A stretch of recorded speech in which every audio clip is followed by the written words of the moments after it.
ನಮಸ್ಕಾರ ಆದ್ಮೇಲೆ the special ಕನ್ನಡಕ್ಕೆ ಸ್ವಾಗತ. ರಾಕಿಂಗ್ ಸ್ಟಾರ್ ಯಶ್ ಅಭಿನಯದ ಟಾಕ್ಸಿಕ್ನ ಟ್ರೈಲರ್ ಬಗ್ಗೆ ಚರ್ಚೆ ನಡೀತಾ ಇರಬೇಕಾದ್ರೆ ಸಿನಿಮಾದ ಟೀಸರ್ ಬಿಡುಗಡೆಯಾಗಿದೆ. ರಾಕಿಂಗ್ ಸ್ಟಾರ್ ಯಶ್ ಅಭಿನಯದ ಬಹುನಿರೀಕ್ಷಿತ ಚಿತ್ರ ಟಾಕ್ಸಿಕ್ ಹೇಗಿರಬಹುದು ಅನ್ನುವಂತಹ ಸ್ಪಷ್ಟ ಚಿತ್ರಣ ಇಲ್ಲಿ ಸಿಕ್ಕಿದೆ. ಯಶ್ ಅವರ ಎದುರು ಬಂದವರು ಉಡಿಸಾಗುವಂತಹ ಸೂಚನೆಯನ್ನ ಈ ಟೀಸರ್ ನೋಡಿದವರಿಗೆ ಸಿಕ್ಕಿದೆ. ಈ ಹಿಂದೆ ಬಿಡುಗಡೆಯಾಗಿದ್ದಂತಹ ಟೀಸರ್ಗಿಂತ ಈ ಟೀಸರ್ ತುಂಬಾನೇ ಡಿಫ್ರೆಂಟ್ ಆಗಿದೆ. ಯಶ್ ಅವರ ರಾ ಲುಕ್ ಎಲ್ಲರ ಗಮನ ಸೆಳೆದಿದೆ.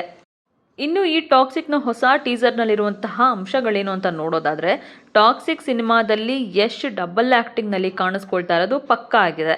ಟೀಸರ್ನಲ್ಲಿ ಯಶ್ ಯಂಗ್ ಲುಕ್ನಲ್ಲೂ ಕಾಣಿಸ್ಕೊಳ್ತಾ ಇದ್ದು, ರಾಯನ ಮಗ ಇರಬಹುದಾ ಅನ್ನೋಂತಹ ಪ್ರಶ್ನೆ ಮೂಡ್ತಾ ಇದೆ. ಯಶ್ ಅವರು ಸಖತ್ ವೈಲೆಂಟ್ ಆಗಿ ಕಾಣಿಸ್ಕೊಂಡಿದ್ದಾರೆ. ಟೀಸರ್ನಲ್ಲಿ ಸಾಕಷ್ಟು ರಕ್ತ ಕೂಡ ಹರಿದಿರೋದು ನೋಡ್ಬೋದಾಗಿದೆ. ಇನ್ನು ಈ ಸಲ ಯುದ್ಧನೇ ಬೇರೆ ಅನ್ನುವಂತಹ ಡೈಲಾಗ್ ಎಲ್ಲರ ಗಮನ ಸೆಳೆದಿದೆ. ಟಾಕ್ಸಿಕ್ ಟೀಸರ್ ನೋಡಿದವರು ಮೆಚ್ಚುಗೆಯನ್ನು ಸೂಚಿಸ್ತಾ ಇದ್ದಾರೆ. ಹಠ ಬಿಡೋ ಮಾತೇ ಇಲ್ಲ ಅನ್ನುವಂತಹ ಯಶ್ನ ಸ್ಪಷ್ಟವಾದಂತಹ ಡೈಲಾಗ್ ಈ ಟೀಸರ್ನಲ್ಲಿ ಕಾಣಿಸ್ತಾ ಇದೆ.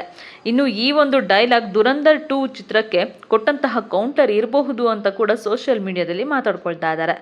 ಈ ಮೊದಲು ರಿಲೀಸ್ ಆಗಿದ್ದಂತಹ ಟಾಕ್ಸಿಕ್ ಸಿನಿಮಾದ ಟೀಸರ್ ತುಂಬಾನೇ ಹಲ್ಚಲ್ ಎಬ್ಬಿಸಿತ್ತು.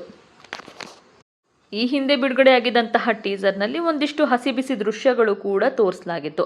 ಇದು ಅನೇಕರ ಕೋಪಕ್ಕೆ ಕೂಡ ಕಾರಣ ಆಗೋಗಿತ್ತು. ಈ ಸಂಬಂಧ ದೂರು ಕೂಡ ದಾಖಲಾಗಿತ್ತು.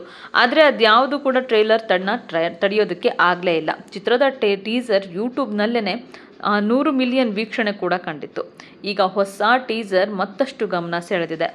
ಇನ್ನು ಟಾಕ್ಸಿಕ್ ಚಿತ್ರವನ್ನು ಗೀತು ಮೋಹನ್ ದಾಸ್ ನಿರ್ದೇಶನ ಮಾಡ್ತಾ ಇದ್ದಾರೆ. ಈ ಚಿತ್ರಕ್ಕೆ KVN ನಿರ್ಮಾಣ ಸಂಸ್ಥೆ ಬಂಡವಾಳ ಹಾಕಿದೆ. ಯಶ್ ಕೂಡ ಈ ಚಿತ್ರದ ನಿರ್ಮಾಪಕ ಹೌದು.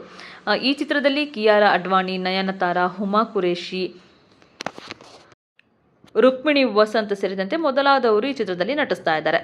ಇನ್ನು ಮಾರ್ಚ್ 19ಕ್ಕೆ ಸಿನಿಮಾ ತೆರೆಗೆ ಬರ್ತಾ ಇದೆ. ಒಟ್ಟಿನಲ್ಲಿ ಹೊಸ ಟೀಸರ್ನ ನೋಡಿ ಅಭಿಮಾನಿಗಳು ಅಂತ ಫುಲ್ ಖುಷ್ ಆಗಿದ್ದು, ಯಶ್ ಯಾವ ರೀತಿಯಾಗಿ ಈ ಸಿನಿಮಾದಲ್ಲಿ ನಟಿಸಿದ್ದಾರೆ, ಯಾವ ರೀತಿಯಾಗಿ ಈ ಸಿನಿಮಾ ಮೂಡಿ ಬಂದಿದೆ ಅನ್ನೋದನ್ನು ನೋಡೋದಕ್ಕೋಸ್ಕರನೇ ಕಾಯ್ತಾ ಇದ್ದಾರೆ.